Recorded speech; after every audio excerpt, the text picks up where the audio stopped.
స్పష్టంగా బోనాల కార్యక్రమంలో పార్టిసిపేట్ కావడం మొదటిసారి. సికింద్రాబాద్ కానీ లాల్ దర్వాజా బోనాలు కానీ పెద్ద ఎత్తున జరుగుతాయని చెప్పి ప్రతిసారి వింటూ ఉంటాం.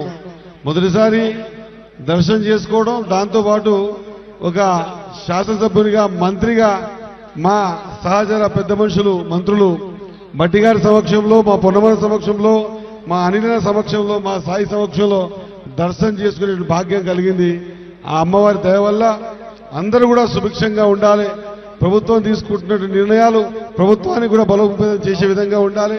ఖచ్చితంగా ఒక నిర్ణయాత్మకమైన కార్యక్రమాలు తీసుకొని బీద బడుగు బలహీన వర్గాల గురించి ఆలోచన చేసి అహర్నిశలు పనిచేస్తున్న ఈ ప్రభుత్వంకి అమ్మవారి ఆశీర్వాదం ఉండాలి. ఆ ఆశీర్వాదం వల్ల ఇంకా సేవ చేసుకునేటువంటి భాగ్యం కలగాలని కోరుకుంటూ అందరికీ కూడా బోనాల శుభాకాంక్షలు తెలియజేస్తా ఉన్నాను. ధన్యవాదాలు. Thank you Shri